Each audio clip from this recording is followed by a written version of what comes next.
Bajirao Reddy institute today analysis के आज के अंक में हम 3 फरवरी 2024 के प्रमुख समाचारों को देखते हैं।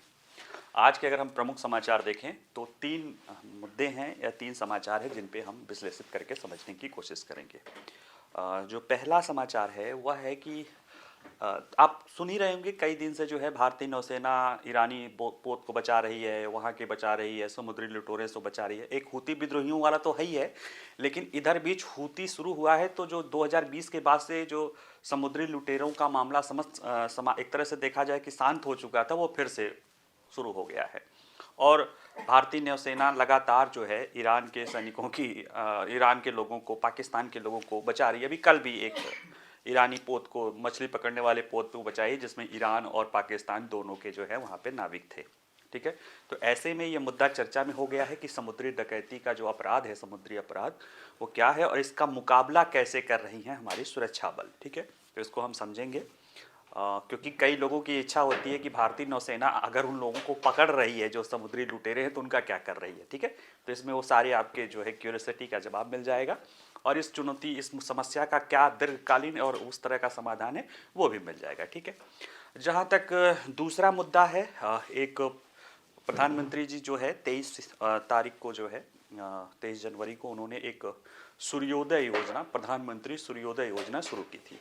ठीक है, लॉन्च किया था और उसमें मेन ये था कि 1 करोड़ घरों को जो है वहाँ पे सोलर रूफटॉप करना है। उसको हमने डिटेल से बताया था कि ये योजना क्या है, किस तरह लाया जा रहा है, कितनी हमारी संभावित क्षमता है, लेकिन उसमें उसको लेकर ये नहीं था कि ये इसको कैसे कार्यान्वित किया जाएगा। कल उस पे जो है उसको मतलब कह सकते हैं इंटरव्यू या जो भी है द हिंदू में, आज के न्यूज़पेपर में उसको लेकर क्रियान्वयन के लिए है, क्योंकि बजट में वित्त मंत्री ने कहा था कि 1 करोड़ परिवारों को 300 यूनिट तक फ्री बिजली दी जाएगी इस योजना के तहत। तो इसको हम समझने की कोशिश करेंगे कि कैसे ये फ्री देने के बावजूद भी एक ऐसी योजना है जो डेवलपमेंटल है। ठीक है, प्रमोशनल ना होके डेवलपमेंटल है। ठीक है, जहाँ तक तीसरा न्यूज़ है वो आप अभी चर्चा में होगा कि मार्क जुकरबर्ग जो है, जो फेसबुक अब तो मेटा कंपनी के नाम से हो गई है, उसके जो सीईओ हैं और भी स्नैपचैट के सीईओ, एक्स के सीईओ, बहुत सारे लोग अमेरिका के सीनेट के एक समिति के सामने उपस्थित हुए हैं और उन पर आरोप है कि बहुत सारे सोशल मीडिया प्लेटफॉर्म के द्वारा इस तरह का व्यवहार नहीं किया जा रहा है, इस तरह की व्यवस्था नहीं किया जा रहा है जो कि बच्चों के सुरक्षा को ध्यान में रखे। ठीक है, तो ये मुद्दा चर्चा में है, हम इसको समझेंगे कैसे सोशल मीडिया प्लेटफॉर्म बच्चों की सुरक्षा को लेकर खतरा उत्पन्न करते हैं। ठीक है, तो आइए हम समझते हैं एक एक करके। पहला, समुद्री डकैती की समस्या और सुरक्षा बलों द्वारा इसका मुकाबला करना।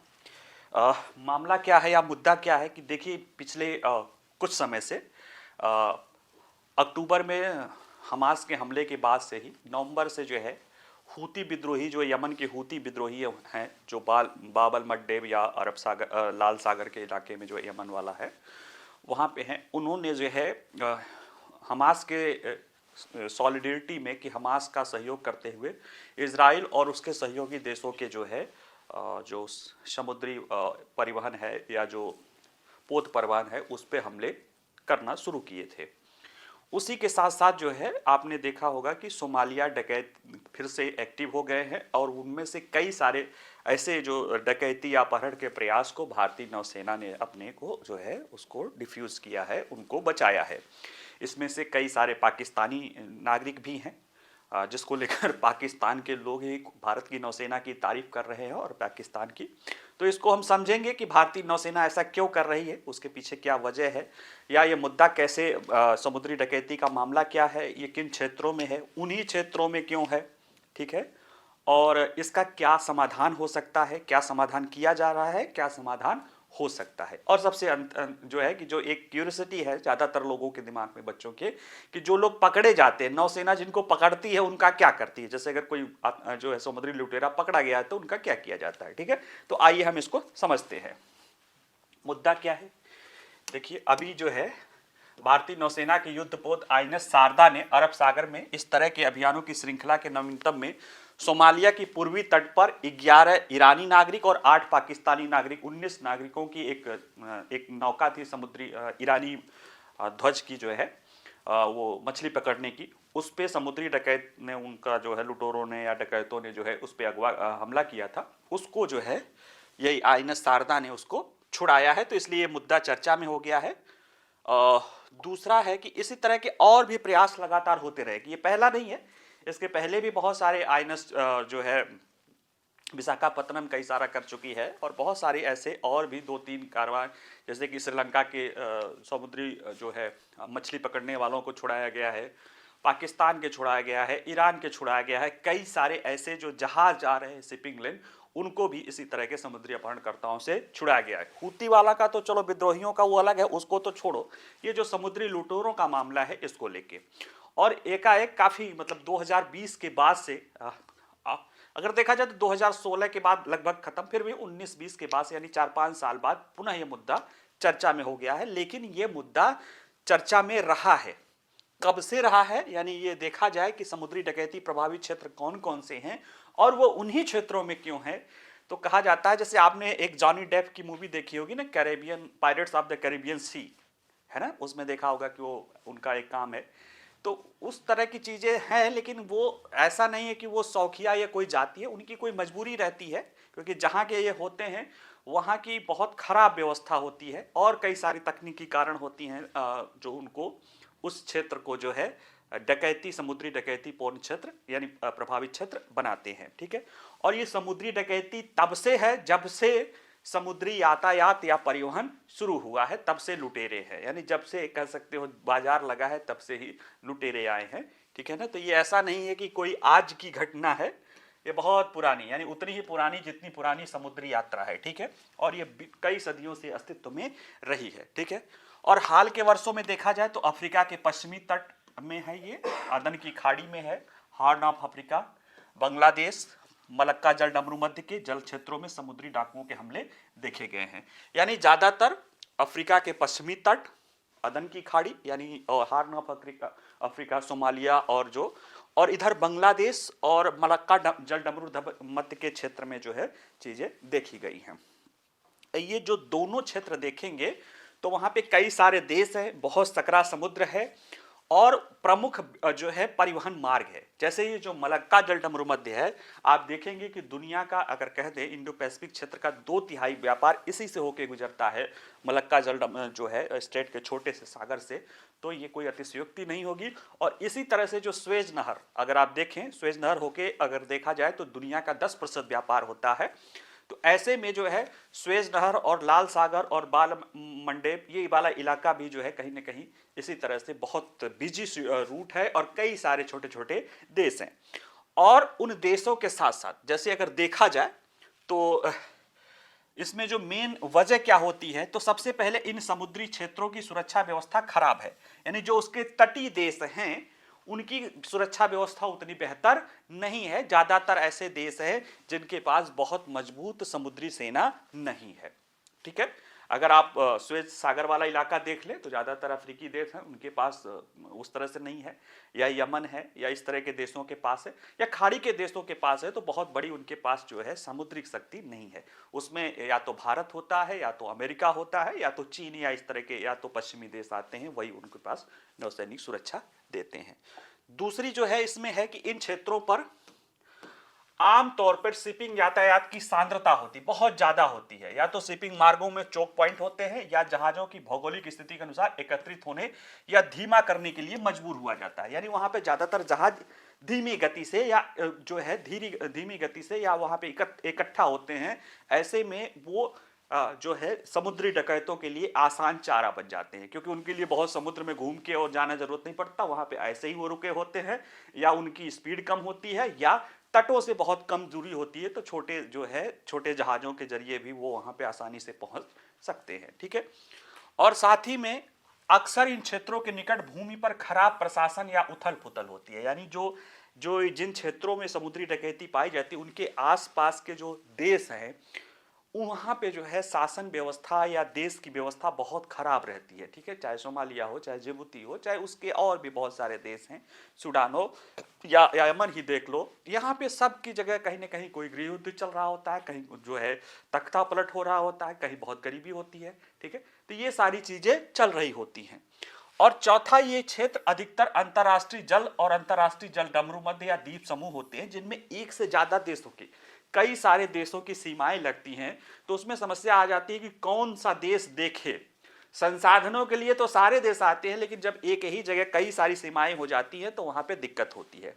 आप अगर देखिए इसको समुद्र की डकैती के क्षेत्र में, आप इसको जरा सा अपनी भूमि यानी जो अपने देश में देखिएगा, अक्सर दो राज्यों की जो सीमाएं होती है उस सीमा पे अपराध ज्यादा देखा जाता है तब, जबकि दोनों राज्य या आसपास का कोई राज्य जो है उतना विकसित नहीं होता है तो वहां पे ज्यादा देखा जाता है। जिलों के सीमा पर जो है समस्या देखी जाती है, क्यों? क्योंकि वहां पे ना जिम्मेदारियों का, जैसे कोई इधर गया अपराध करके इधर भाग आए, उधर अपराध करके उधर भाग आए, और दोनों लोग एक दूसरे पर जिम्मेदारी थोपते रहते हैं। तो यही सारी चीजें इन क्षेत्रों के लिए भी जो है कहीं ना कहीं चुनौती उत्पन्न करती है। अब यह है कि समुद्री अपराध के रूप में समुद्री डकैती क्या है। देखिए, छोटे मोटे लूट खसोट से शुरू करते करते अब ये पूरे पूरे जहाजों का अपहरण भी कर लेते हैं। अपहरण करने के बाद फिरौती भी मांगते हैं। इनसे जो होता है ना कि ये पूरा क्षेत्र जोखिम प्रभावित क्षेत्र हो जाता है, रिस्क पोर्न एरिया हो जाता है, जिसके कारण यहां से जो समुद्री यातायात जाता है उसकी बीमा राशि बढ़ जाती है।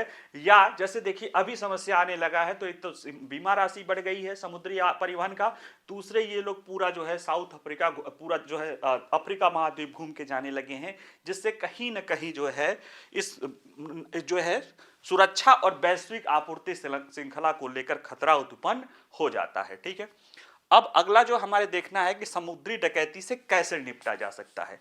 देखिए, ये तो आपने जान ही लिया कि ये जो क्षेत्र है यहाँ पे ज्यादातर जो देश हैं वो फेल्ड है, वहां खुद ही गरीबी की समस्या है, सब कुछ की समस्या है।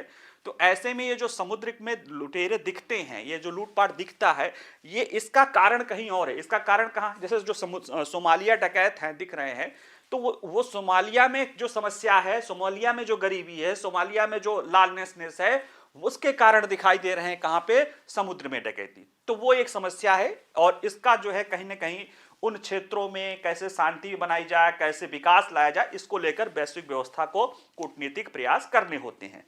तो एक तो कूटनीतिक प्रयास और स्थायी समाधान के लिए जो है वो जमीन पर बातचीत तो होती है, लेकिन जब तक ये नहीं होता है तब तक जो है समुद्र में स्थित दुनिया की नौसेना द्वारा नियंत्रित और इसे स्थिर किया जाता है। यानी दुनिया की जो समुद्री सेनाएं हैं या सुरक्षा बल है, वो इसको नियंत्रित या सुरक्षित करने का काम करती है, जैसे कि भारत की नौसेना भी कर रही है। ठीक है, और बाकी जो है इसको, क्योंकि इसको जो है एक दीर्घकालीन समस्या है, क्योंकि ये जमीन पे जो है स्थिरता कुशासन है, तो उसके लिए भी लगातार प्रयास किया जाता रहा है। समस्या से निपटने के लिए भारतीय नौसेना की क्या भूमिका है? तो भारतीय नौसेना इस पूरे क्षेत्र में, जैसे ये जो दोनों क्षेत्र देख रहे हैं, जो प्रमुख क्षेत्र है, चाहे मलक्का वाला भी देख लिया जाए या जो बाल मंडेब या अफ्रीका हार्न वाला देख लिया जाए, इन दोनों क्षेत्रों में देखा जाए तो ये दोनों भारत के तरफ है। एक पूर्वी तट पे है, एक पश्चिमी, एक अरब सागर, एक बंगाल की खाड़ी, और इन दोनों क्षेत्रों में भारत को नेट सिक्योरिटी प्रोवाइडर के रूप में अपने आप को स्थापित भी करना है और माना भी जा रहा है। तो कहीं ना कहीं इन दोनों क्षेत्रों में भारत की नौसेना महत्वपूर्ण भूमिका अदा करती रहती है। और जो जैसे सोमालिया डकैत 2000 से लेकर 2016 तक उनके बहुत ज्यादा गंभीर जो है उनके चुनौतियां उत्पन्न किए थे, चरम पे थे। तो उस दौरान जो है भारतीय नौसेना ने जो है हॉर्न ऑफ अफ्रीका और अदन की खाड़ी के शांत क्षेत्र में तैनात सबसे सक्रिय नौसेना बलों में एक रही थी। 2008 में शुरू हुई इसकी समुद्री डकैती विरोधी गश्त आज भी जारी है, और आप विश्वास नहीं करेंगे कि भारतीय नौसेना ने इसके, जो भारत के नौसेना के प्रयास के कारण ही जो कह सकते हो कि जो क्षेत्र एक तरह से हमारे बिल्कुल एक्सक्लूसिव इकोनॉमिक जोन तक आ गया था, उसको पीछे ढकेल के बिल्कुल उससे सोमालिया के तट तक ही हम वहां पहुंचाए थे रिस्क को, कि उसी आसपास का क्षेत्र है, बाकी क्षेत्रों को भारत की नौसेना ने सुरक्षित रखा। अब इसको क्यों करती है नौसेना? भारत नौसेना भाई अपनी सेना को बचाए, अपने नौ परिवहन को बचाए।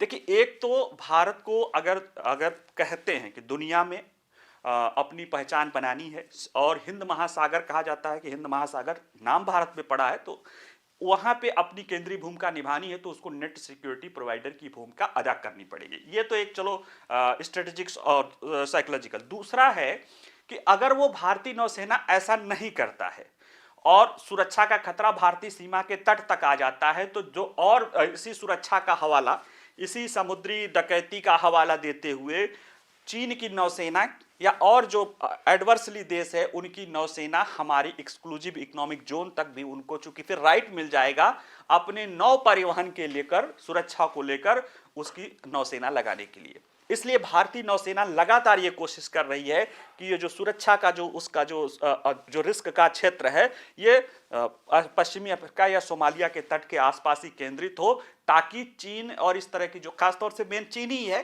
कि जो चीन है उसको मौका न मिले हमारे एक्सक्लूसिव इकोनॉमिक जोन के आसपास भी भटकने का, कोई बहाना न मिले। ठीक है, तो ये इसलिए भी भारतीय नौसेना ऐसा करती रही है।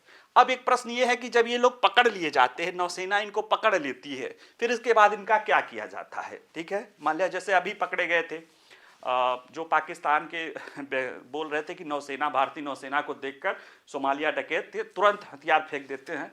तो क्यों? क्योंकि भारतीय नौसेना ने उनको बहुत पछाड़ा है, सब कुछ किया है, लेकिन अब उसके बाद जैसे वो पकड़ लिए गए, 10-20 जो भी लोग पकड़ लिए गए, तो उनका होता क्या है? ठीक है, देखिए इसमें होने का क्या है कि जो ये लोग होते हैं ना, उनको पता रहता है कि भूखे नंगे लोग हैं, वो समस्या है, नौसेना भी पता है। अब उसको लेके कहाँ आएगी?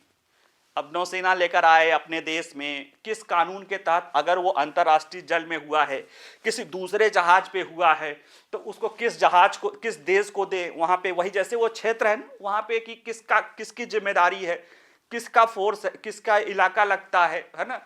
तो कभी कभार जो है उस जो आसपास जिस देश के होते हैं उनकी उसको सौंप दिया जाता है, लेकिन वहां भी कोई बहुत सत्ता तो है नहीं। और ज्यादातर क्या किया जाता है, नौसेना ये सब पछड़े में नहीं पड़ती हैं, वो क्या करती हैं कि इन लोगों का हथियार ले लेती हैं, इन लोगों का नाव का तेल निकाल के इनको बोल देती हैं कि चले जाओ तट के करीब, लेकिन उससे कोई फायदा नहीं होता। दूसरे दिन वो फिर से अपना तेल वल भर के फिर से आ जाते हैं वो काम करने। तो नौसेना भी अपना काम कर रही है, वो भी अपना काम कर रहे हैं। इसका जब तक दीर्घकालीन समाधान नहीं ढूंढा जाएगा, यानी अंतर्राष्ट्रीय प्रयास के द्वारा जो क्षेत्र है जहां पे जो उनके बैठे हुए आका लोग जहां तट पर बैठ के जो है जो निगोशिएशन अपहरण का कर रहे हैं, जब तक वो नहीं किया जाएगा तब तक इसका दीर्घकाल समाधान नहीं हो सकता है। तब तक नौसेनाएं अपनी कार्रवाइयां करती रहेंगी। ठीक है, तो ये रहा आपका जो है समुद्री डकैती और उससे जुड़ा हुआ चीज। आइए देखते हैं प्रधानमंत्री सूर्योदय योजना और उसके क्रियान्वयन की रूपरेखा। देखिए प्रधानमंत्री जी जब इस योजना को उन्होंने जो किया था, तो उन्होंने कहा था कि जब वो रामलला का जो प्राण प्रतिष्ठान कर रहे थे, तो उनको ये लगा कि भारत के लोगों को जो है, जो खासतौर से जो गरीब और मध्यम वर्ग लोग हैं, उनको मुफ्त में बिजली मिलनी चाहिए।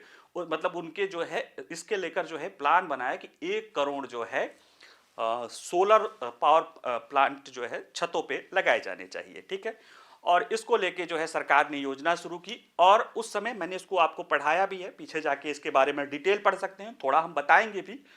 जो है वित्त मंत्री ने अपने बजट भाषण में कहा है कि सरकार की योजना है कि जिनका जो 300 यूनिट तक बिजली खपत करने वाले परिवार हैं, उनका बिजली मुफ्त कर दिया जाए। तो अब आपको लगेगा कि यार इस तरह की चीजें तो ज्यादातर कहती रहती है ये भारतीय जनता पार्टी की सरकार, तो इस तरह के मुफ्त के नहीं है, लेकिन ये मुफ्त अलग है। कैसे अलग है कि इसके लिए सरकार जो है एक्सचेकर पे जो बोझ बनेगा उसका फायदा करते हुए जो है सरकार अपनी नवीकरण ऊर्जा क्षमता को बढ़ा सकती है, और जो हमारे ऊर्जा के उपभोग करता है उन्हीं को ही ऊर्जा उत्पादक बना देती है। अभी चलिए देखते हैं क्या मामला है, इसको लेके कैसे लागू किया जाएगा। इसको लेके जो है जो ऊर्जा मंत्री है आर.के. सिंह, उनका जो है इंटरव्यू द हिंदू में है, उन्होंने जो है ये बातें बताई है, या कह सकते हो कि उसको लेकर एक रिपोर्ट द हिंदू ने प्रकाशित किया है। उसको लेकर समझते हैं कि मामला क्या है।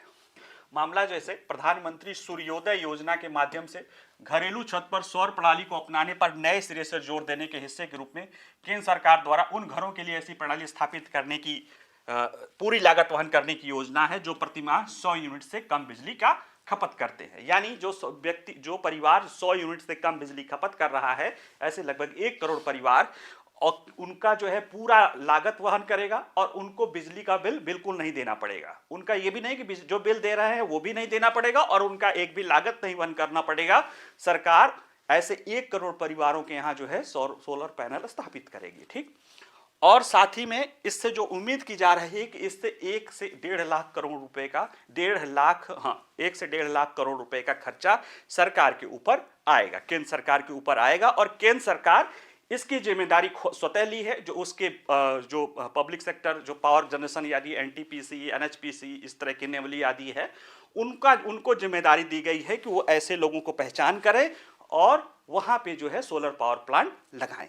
ठीक है, अब देखिए जैसे हम जब इसको पढ़ाए थे कि भारत में सोलर एनर्जी को लेकर जो लक्ष्य था, तो 2014-10 में इसको लाया गया था, जो लक्ष्य वो 20 गीगावाट का था। लेकिन जब प्रधानमंत्री 2014 में सत्ता में आते हैं तो इन्होंने 100 गीगावाट का लक्ष्य 2022 तक के लिए रखा था कि 2022 तक सोलर जनरेशन, सोलर पावर के जरिए जो है सोलर बिजली 100 गीगावाट, 1 गीगावाट वाला 1000 मेगावाट, ठीक है, तो 100 गीगावाट की बिजली जनरेट करना था, जिसमें से 60 गीगावाट यानी 60,000 मेगावाट की क्षमता पावर प्लांट के लिए, सोलर पावर प्लांट या बड़े इंडस्ट्रियल या जो बड़े पावर प्लांट हैं उनके लेकर था, और 40 गीगावाट या 40,000 मेगावाट की क्षमता जो है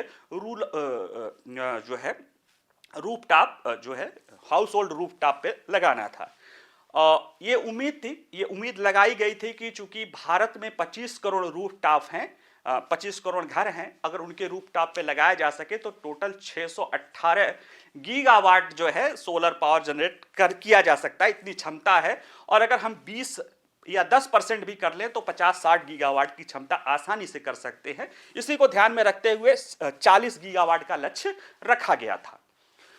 हालांकि 2023 के लास्ट तक 2022 तक था तो पैंडेमिक आ गया, अब उसको बाद में बढ़ा के जो है 2026 कर दिया गया है।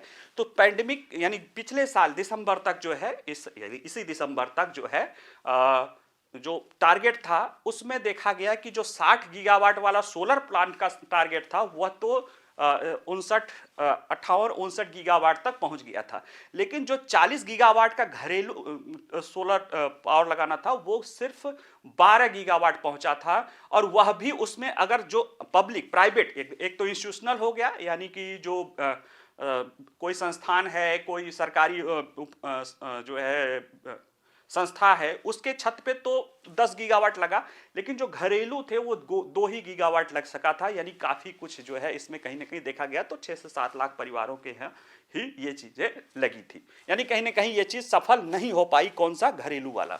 उसके पीछे बहुत सारा था कि लोगों को पता ही नहीं है कि कहाँ से कैसे करना है और क्या करना है। इसी को ध्यान में रखते हुए सरकार ने एक अप्रोच बदल दिया। उसने अप्रोच बदला कि अब वो सरकार लगाएगी।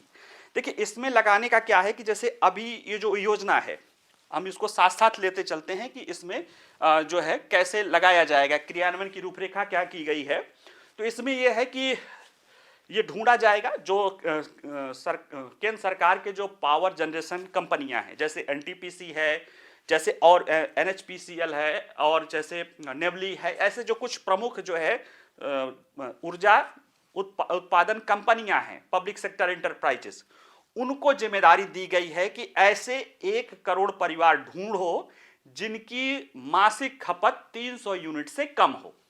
और ये कोई मुश्किल भी काम नहीं है। जैसा कि हमारे ऊर्जा मंत्री कहते हैं कि भारत में जितने भी घरेलू विद्युत उपभोक्ता हैं उसमें से 85% जो है 100 से 200 यूनिट के मंथ के कम प्रयोग करते हैं। यानी बहुत बड़ा जो है चंक है जो ऐसा करता है, तो कोई मुश्किल नहीं आएगी। अब क्या करेंगे कि ये सोलर पावर प्लांट कंपनियां एक एक कंपनी को मतलब राज्य अलॉट किए जाएंगे कि जैसे एनटीपीसी है तो उसको फला फला जो भी उसके प्रभाव क्षेत्र के राज्य होंगे उनको दिया जाएगा। उसकी जिम्मेदारी होगी कि वहां पे 300 यूनिट से कम वाले जो उपभोक्ता हैं उनके यहाँ पावर प्लांट लगाओ। ठीक है, तो मान लिया जैसे कि अभी 300 यूनिट आ रहा है, तो 300 यूनिट जो ये बता रहे हैं इसमें सारा लिखा हुआ है, पढ़ लीजिएगा, मैं बता रहा हूं, थोड़ा सा सुनिए। इसमें 300 यूनिट जो बिजली है उसके लिए 2 से 3 किलोवाट का अगर सोलर पावर प्लांट लग जा रहा है तो आराम से उतनी बिजली भी आ जाएगी और मतलब महीने के 300 यूनिट भी निकल जाएगा और एक्स्ट्रा भी बिजली आएगी। ठीक, अब सरकार की ये कंपनियां क्या करेंगी, जैसे एक मान लिया जैसे 3 किलोवाट लगाना हुआ, तो अभी जो खर्चा आ रहा है 1 किलोवाट लगाने का लगभग 50,000 खर्चा आ रहा है विथ बैटरी, मतलब विथ स्टोरेज यानी बैटरी के साथ। अब 3 किलोवाट लगाना हुआ तो 1.5 लाख खर्चा आया। सरकार की योजना है कि 60% इसका सरकार सब्सिडी दे देगी, यानी कि 90,000 तो केंद्र सरकार अपने राजकोष से सब्सिडी के रूप में देगी। वो कैसे होगा उसको मैं अभी बाद में बताऊंगा दीर्घकाल तक। अब बचा कि 60,000 रुपए, और 60,000 क्या करेंगे कि ये जो पब्लिक सेक्टर एंटरप्राइजेज हैं निजी क्षेत्र के और इस तरह के साथ बैंकों के साथ मिलके ये लोन कर देंगे और ये जिसके लगेगा उसको नहीं देना होगा। ये लोन लेंगे कौन? Public sector enterprises. अब 3 किलोवाट लग गया और सपोज दैट कि 8 घंटे लाइट है और 8 घंटे बिजली है। अब 8 घंटे में 3 किलोवाट लगा है तो देखा जाए तो 24 यूनिट आएगा। मैं कह रहा हूं कि 60% भी आएगा तो 20 यूनिट डेली का हुआ। महीना में 25 दिन भी, चूंकि साल में 300 दिन सूरज हर घर पे मिलता है, तो 6 मतलब देखा जाए तो 6000 यूनिट हो गया। 6000 यूनिट और महीना का आया तो कह सकते हो आप 500 यूनिट। 300 यूनिट तक तो उनको फ्री है, तो जो लगवाया छत पे उसको बिजली का बिल देना नहीं है, क्योंकि 300 यूनिट तक वो ले रहा, उसको फ्री में है। जो बचा 200 से 250 यूनिट, उससे ज्यादा जनरेशन हुआ, उसका पैसा, यानी अब देखिए कि पावर प्लांट वालों को जो कहीं और लगाना था वो हर घर में महीने के 500 यूनिट बिजली जनरेट कर रहे हैं। उससे क्या होगा कि जो है 300 यूनिट तो वो गया फ्री वाला, जो लगवाया उसको कुछ नहीं देना पड़ा, और जो 200 यूनिट जो बचा उसका जो पैसा वो डिस्ट्रीब्यूशन कंपनी को जाएगा, तो उसके पैसे से वो जो ब्याज या ऋण निकल जाएगा, और इसमें जो लगवा रहा है उसको मुफ्त की बिजली हो जाएगी। जो लगाने की कंपनियां हैं उसको जो है उसका भी 2, 5 से 7 साल 10 साल में निकल जाएगा। और इससे देखिए फायदा क्या हुआ, अगर 1 करोड़ घरों में 2 से 2.5 किलोवाट का भी लगा दिया जाए तो 25 गीगावाट यानी 25,000 मेगावाट की क्षमता की बिजली लग जाएगी। और इतना अगर घरेलू, और इसको लगाने का अगर खर्चा देखा जाए तो कितना आ रहा है? 1.5 लाख करोड़। ठीक है। और अगर देखिए कि इसको अगर पावर प्लांट के रूप में लगाने को देखा जाए तो भी इसका खर्चा 1.5 लाख करोड़ ही आएगा। बिजली जमीन लेने से लेके उसमें इंस्टॉल करने से लेके और सारा, जबकि वहां पे पावर स्टोरेज की कोई व्यवस्था नहीं। नॉर्मली आज बिना स्टोरेज के भी बड़े पावर प्लांट लगाने का एक मेगावाट का खर्चा 6 करोड़ के आसपास आता है, तो 25 मेगावाट का तो देखा जाए तो 1.5 लाख करोड़ आएगा। और इतने में ही सरकार घरों पे लगा देगी, 1 करोड़ लोगों को फ्री में बिजली मिल जाएगी, और सरकार इसके जरिए जो है और बिजली जनरेट जो मिलेगी वो तो बचेगी, और बिजली जनरेट करेगी, और साथ ही साथ 1 करोड़ घरों में बैटरी भी लगे रहेगी, जिससे कि वो स्टोरेज भी करे रहेंगे। तो जानते जो स्टोरेज की समस्या थी पावर प्लांटों को लेके, वो बचेगी। दूसरे, इस 25 मेगावाट क्षमता को लेकर अगर किसी जमीन पे लगाना हो तो कम से कम 30 से 35 हजार एकड़ जमीन चाहिए। अब इतनी खाली जमीन तो वही है कि ज्यादातर जहां पे जो अनुपयोगी जमीन हो वहां पे हो, सब जगह नहीं लग सकता, लेकिन ये सब जगह लग सकता है, जहां जरूरत है वहीं पे हो सकता है। यानी जो हम उपभोक्ता थे अब वो उत्पादक हो गए हैं, उनको कुछ करना भी नहीं है, उनकी बिजली बिल माफ हो रही है, फ्री हो रहा है, उनको भी लाभ, सरकार को भी लाभ, और देश अपने जो टारगेट है उसको भी पूरा कर सकता है। पावर डिस्ट्रीब्यूशन कंपनियों को कैसे लाभ होगा? देखिए अभी क्या है, जैसे 5 बजे से लेकर 9 बजे तक सबसे ज्यादा डिमांड होता है, और उस समय बिजली बिल की जब से ज्यादा पैसे डिस्ट्रीब्यूशन कंपनियों को देना पड़ता है, क्योंकि ज्यादातर सोलर प्लांट उस समय काम नहीं कर रहे होते। लेकिन घरों में अगर बिजली लगा है तो बैटरी लगा है तो चार्ज है, तो उस दौरान पावर डिस्ट्रीब्यूशन कंपनी वाले बिजली कटौती कर देंगे, तो भी उनके घरों की सप्लाई रहेगी, तो उनका जो 10-10, 20-20, 25-25 रुपए यूनिट खरीदना पड़ता था वो बचेगा। तो इससे क्या होगा? सबको फायदा होगा। ये अप्रोच सरकार ने अपनाया है। इस सरकार के बारे में बता रहा हूं कि जो समस्या है उसी को ही समाधान बना दो। देखिए विकसित भारत के लिए 4 जो स्तंभ है उसमें क्या है? युवा है, महिला है, गरीब है, किसान है। इनको ज्यादातर में अगर युवाओं को छोड़ दिया जाए तो बाकी 3 को सबसे कमजोर वर्ग मान रहा है। सरकार इन्हीं को मजबूत कर रही है, ये इन्हीं को स्तंभ मान रही है विकसित भारत की। तो ये वो उसी तरह की अप्रोच है कि जहां समस्या है उसी को ही समाधान बना दो। जो हमारे परिवार के 1 करोड़ घर है उनको इस तरह से इसमें लाभ दिया जाए, उनको मुफ्त में बिजली। अब जैसे सरकारें मुफ्त में बिजली देती थी, तो बिजली तो मुफ्त में दिया, लेकिन उससे फायदा क्या हुआ? लोगों को मुफ्त में मिल गई और उसका कोई फायदा नहीं हुआ। अब क्या हुआ कि लोग अपना, जैसे जो उनके घरों पे लग रहा है, एक तरह से उनका किराया हो गया, जो बिजली का बिल है उस पे किराया हो गया। जो 300 यूनिट से ज्यादा कर रहे हैं उनको जो 60% तो सरकार देगी, इसी में है कि 60% देगी, बाकी 40% आप ऋण ले लो, 6-7 साल बाद आपका फिर से फ्री हो जाएगा, जो बेचोगे वो आपको कमाई होने लगेगी। तो ये सारी चीजें कहीं ना कहीं अप्रोच का है, और इसी अप्रोच से सरकार इसको क्रियान्वित करने की योजना बना रही है। ठीक है। इसके वित्तीयन को लेकर अभी बजट में सिर्फ 5,000 करोड़ है, लेकिन ऊर्जा मंत्री का कहना है कि ये सिर्फ जो है वो बजट है, इंटरिम बजट है। तो अभी जब वो बजट आएगा तो इसके लिए पैसे आ सकते हैं। ठीक है, अगला है सोशल मीडिया प्लेटफॉर्मों द्वारा बच्चों के समझ ऑनलाइन सुरक्षा का खतरा। देखिए, ये मुद्दा अक्सर चर्चा में रहता है। इस बार जो चर्चा में है कि ये देखिए, मार्क जुकरबर्ग है, अमेरिका की सीनेट की एक ज्वाइंट पार्टी यानी डेमोक्रेट और रिपब्लिक दोनों की एक ज्वाइंट कमेटी थी, उसमें जो है ये उपस्थित हुए हैं ये लोग, और जो और भी जैसे मेटा का ये हैं, स्नैपचैट और कह सकते हो एक्स यानी जो ट्विटर है, अब वो एक्स हो गया है, स्नैपचैट और क्या नाम है उसका, टिकटॉक, इन सारे सीईओ यहाँ पे उपस्थित हुए हैं 31 जनवरी को, और इनको ग्रिल किया गया है, इनसे पूछा गया है। और उन पीछे जो ये बैठे हुए माँ बाप हैं, देखिए ये अपने अपने बच्चे को वो लिए हैं, जो बच्चे इन सोशल मीडिया के प्रभाव के दुष्प्रभाव के कारण उन्होंने आत्महत्या कर ली है। तो ये मामला कहीं ना कहीं सेंसिटिव और मुद्दा है ही है, क्योंकि इसी तरह के मामले पिछले साल इन पे 33 राज्यों ने अमेरिका के इन पे केस भी कर रखा है, वो तो अलग है। ये पब्लिकली हियरिंग और पब्लिक हियरिंग में इनको दिखाया जा रहा है दुनिया के कि कैसे देखो तुम्हारे कार्यों की वजह से कैसे आम माँ बाप को नुकसान उठाना पड़ रहा है, और मार्क जुकरबर्ग ने पब्लिकली उन माता पिता से माफी मांगी है। ठीक है, तो ये समझिए कि एक तरह से पब्लिक ह्यूमिलिएशन या पब्लिक न्याय करने की व्यवस्था है। तो वही है, चर्चा में क्यों है, क्योंकि Meta, x, snap, TikTok, Discord के सीईओ ने बच्चों की ऑनलाइन सुरक्षा में कंपनियों की कथित विफलताओं पर 31 जनवरी को अमेरिकी सीनेट की सुनवाई में भाग लिया था। और इस प्लेटफॉर्म की नीतियों के कारण जो बच्चे, जिनके बच्चे इसमें पीड़ित थे, माता पिता जिनके बच्चों ने आत्महत्या कर ली या किसी और तरह से उनके अंदर जो मानसिक विकार उत्पन्न हो गया, उनके बाद वो माता पिता कहते हैं कि पीड़ित बच्चों के माता पिता ने उन खतरों के बारे में बात की जिनका बच्चों को ऑनलाइन सामना कर पड़ता है, जैसे हानिकारक शारीरिक मानकों का ग्रहित करने वाली सामग्री से लेकर बाल शोषण से संबंधित सामग्री के प्रचार तक। कई माता पिता अपने बच्चों की तस्वीरों वाली तख्तियां भी लिए हुए थे जिसमें कुछ की आत्महत्या हो, जिन्होंने कुछ ने आत्महत्या कर ली है। तो अब मामला है कि माता पिता ने इन तकनीकी कंपनियों पर क्या आरोप लगाए हैं। इन कंपनियों पर आरोप है कि इनके द्वारा जो उम्र सीमा है 13 साल, उससे कम उम्र के यानी बच्चों को भी आराम से इनको दे दिया जाता है, और साथ ही में यहाँ पे जो बाल ऑनलाइन यौन उत्पीड़न करने वाले हैं, ऐसे बहुत सारे ऐप्स हैं जो इसका शिकार इनके बच्चे हो रहे हैं।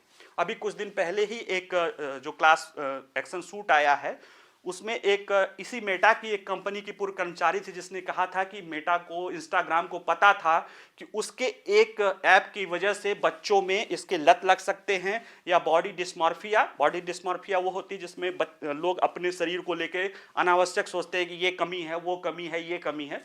तो बड़ों के तो छोड़िए, जो बच्चों के अंदर ये चीजें इंस्टाग्राम की उस ऐप के कारण आ रही थी, और उसके कारण कई सारे बच्चों ने आत्महत्या कर लिया। ये सारी समस्याएं इन कंपनियों के द्वारा होती है।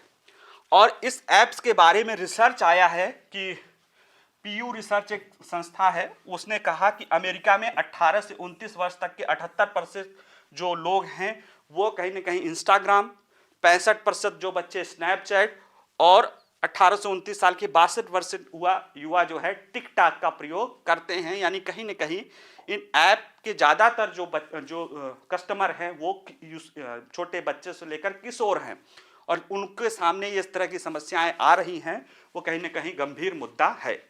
अभी समस्या को लेकर इन कंपनियों के सीईओ लोग क्या कहेंगे, तो देखिए वो क्या कहेंगे, आपको भी पता है, वो कहेंगे कि नहीं, हम पूरा रेगुलेशन को फॉलो कर रहे हैं, हम और बेहतर व्यवस्था करेंगे। इसीलिए इनको उन पीड़ित के माता पिता के सामने लाया गया है, पब्लिक हियरिंग कराई गई है कि देखो, और उनके आंखों में आंखें डाल के तुम जवाब दो। जैसे एक सीनेट ने पूछा कि मिस्टर जुकरबर्ग, क्या आप इनके माता पिता का जो नुकसान हुआ है, क्या आप उसकी भरपाई कर सकते हो? तो जुकरबर्ग का सर शर्म से झुक गया, क्योंकि जो माता पिता अपने बच्चों को खो चुके हैं उसकी भरपाई किसी भी तरह से नहीं हो सकती है। तो कहीं ना कहीं ये जो है एक पब्लिक ओपिनियन भी इन कंपनियों के खिलाफ बताना है, कि ताकि उनको जो है, क्योंकि देखिए कानून आप कर सकते हैं कि कानून बना सकते हैं, लेकिन कानून जैसे ही बनाने की बात आती है ना, जो अधिकारों की रक्षा करने वाले जो कई समूह होते हैं वो उठ खड़े होते हैं। कि नहीं नहीं हमारा जो है व्यक्तिगत स्वतंत्रता सुरक्षित नहीं है, ये है वो है, तो ये समस्या आती। इसीलिए पब्लिक परसेप्शन बनाने के लिए इनको सीनेट के कमेटी के सामने लाया गया है, ताकि एक माहौल बनाया जा सके इन कंपनियों को लेकर। आपको विश्वास होगा जिस टिकटॉक जैसे 100 ऐप्स को भारत ने एक बार में बंद कर दिया था चाइनीज ऐप में, उसको बंद करने को लेकर वो मुद्दा जो है अमेरिका प्रेसिडेंट के चुनाव का मुद्दा है, ठीक है, और कहीं ना कहीं वहां एक बहुत बड़ी समस्या उत्पन्न कर रहा है, ठीक है। भारत में ही देखा गया कि एक संस्था है राष्ट्रीय बाल अधिकार संरक्षण आयोग, उसमें 2021 में सर्वेक्षण में पाया कि 10 साल के बच्चों के 37.8% और 24.3% के फेसबुक और इंस्टाग्राम में हैं, यानी कि 10 साल से के ऊपर के बच्चे, यानी 10 साल तक के बच्चे के 37.8% फेसबुक अकाउंट हैं और इंस्टा अकाउंट हैं, जो जबकि इनके यहाँ ये बताया जाता है कि 13 साल से कम उम्र के बच्चों का अकाउंट ही नहीं खुल सकता है। तो कहीं ना कहीं ये सारी चीज़ें बताती हैं इन चुनौतियों को कि इनके द्वारा जो है इस तरह की चीज़ें की गई है। अगर देखा जाए कि इससे क्या होता है, तो देखिए कि अमेरिकी सीनेट इस जांच से क्या पता चलता है। आपको याद होगा कुछ साल पहले ब्लू व्हेल की घटना एक हुई थी कि बच्चे उसमें कई आत्महत्या कर लिए जाते थे, कि उसमें बताया जाता कि तुम ये करो, बाद में बच्चों को सुसाइड तक करने के लिए प्रेरित किया जाता था। इसी तरह की चीज़ें जो है फेसबुक में अभी पिछले साल मैंने कहा ना कि 13 राज्यों द्वारा जो है मेटा पे इंस्टाग्राम के जो वो ऐप को लेकर जो है इस पे क्लास सूट एक्शन चल रहा है। तो कहीं ना कहीं एक गंभीर चुनौती है जो हमारे छोटे बच्चों के सामने आती है, और इन लोगों का जो पब्लिक हियरिंग है वो यही है कि अमेरिका में एक पब्लिक परसेप्शन बनाया जाए जिनके द्वारा इनको व्यापार को नुकसान पहुंचाया जाए। क्योंकि जब सख्त कानून बनाने की बात आती है तो इनके द्वारा या कई सारे ऐसे, चूंकि अमेरिका में आज़ादी, व्यक्तिगत आज़ादी की बहुत है कि हमारी ही सरकार ने एक डिजिटल एक्ट लाया है कि सुरक्षा को लेके, और उसको आधार बनाते हुए आप ट्रांसपेरेंसी इंटरनेशनल ने भारत को करप्शन में उसको कहा है कि संभवतः उसके कारण भारत का करप्शन जो है में पायदान नीचे आया है। तो कहीं ना कहीं एक जब तक पब्लिक ओपिनियन इनके खिलाफ खराब नहीं बनेगा तब तक ये लोग सही रास्ते पे नहीं आ सकते हैं। उसी को लेकर ये प्रयास किया गया है, ठीक है। चलिए आज इतना ही, बाकी हम कल मिलते हैं। नमस्कार।